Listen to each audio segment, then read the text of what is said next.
Today's story is about a young girl, around the age of 10, named Alicia, her mother Karen, and their loyal terrier Scraps.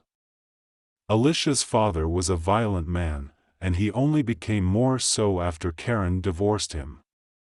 His disturbing actions got so bad, in fact, that Karen felt it necessary to move her family out state to keep them safe. She managed to find a quaint house just outside of a small farming town. The place was isolated, however, it was also well kept and cheap, and so she moved her little family out to the country. Alicia, Karen's daughter, was a quiet and studious child. She wasn't prone to flights of fancy or strange outbursts, so it was of great surprise to Karen when she complained of feeling uneasy in her new room. When Karen pressed the young girl on what she meant, Alicia could only reply that she felt like someone was watching her, and that she could almost feel their breathing. To make the situation even more odd, Scraps kept insistently sniffing and scratching at the closet door the whole time Alicia was trying to express how she felt. Karen decided that the stress of the divorce, followed by the long and rather unexpected move to their new home, was likely the cause of her daughter's anxiety, and so to combat the young girl's obvious unease, she decided to take the family out for ice cream in the local town. In town, they ate their fill of ice cream, saw the sights, and had all around a good time. However, Karen could see the fear and anxiety creeping into her daughter by the end of the night. The girl spoke little of it, but her fear was becoming more and more apparent. The long drive home was no help, as a deep fog had settled in, making the roads dark and claustrophobic. Karen became increasingly worried as her daughter's anxiety began to manifest itself in more physical ways. The drive was right around 20 minutes, and by the time they reached the garage at their home, Alicia was shaking visibly and occasionally letting out subconscious whimpers of fear. Karen had no idea what to make of her daughter's uncharacteristic behavior, and so settled the young girl down for sleep in her own bed. After Alicia was fast asleep, Karen went from room to room, checking that the windows and doors were all securely locked, as had become her custom since the divorce. Having satisfied herself the house was secure, she nestled next to her daughter and drifted off to sleep. An indeterminate amount of time had passed when Alicia was awoken by the low barks and growls of her dog Scraps. She yawned and rubbed her sleepy eyes as she tried to understand what was going on. Scraps was always a well-trained dog, not one for barking at shadows or being a nuisance, therefore his insistence was startling enough for Alicia to wake her sleeping mother. Karen, who had never been known as a quick riser, was slow to come back to the waking world. By the time she fully woke, the dog's barks and growls had become downright aggressive.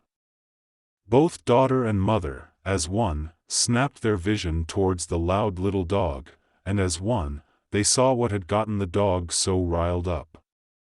In what was to be Alicia's future room, silhouetted against the moonlit window, was a large man. He was wielding a knife, and appeared to be stumbling while trying to stand up. Thinking quickly to save her family, Karen jumped up and snatched both her child and dog, one under each arm, and then rushed them down the stairs. Moving with the speed of terror, she stopped by the door to the garage just long enough to grab her car keys, before getting her family into the car and peeling down the drive. As she sped away down the long driveway, her heart beating irregular patterns from adrenaline, Karen allowed herself the risk of a look in the rear view. What she saw there burned itself into her memories. It was a large humanoid figure, dressed entirely in black clothing. Its face was obscured beneath the shadow of a hood, though she swore she could see a smile made of pointed, jagged teeth in the dark of its face. The figure just stood there, stood with a relaxed and easy posture, waving a large knife at her. It was almost as if he were simply a neighbor waving hello. The eeriness of the thing's demeanor was as terrifying as its obvious intent. On later recounting, she admitted there was no way she could have seen anything of the teeth from that distance, but that the image refused to leave her mind.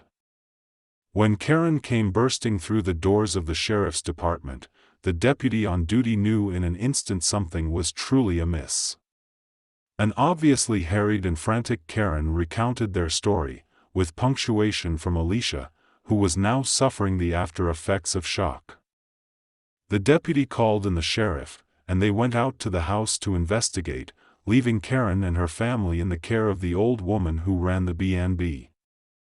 Upon arriving at the scene, the officers found the place just as described. However, they could find no sign of the suspect or any forced entry that would have allowed him access to the house.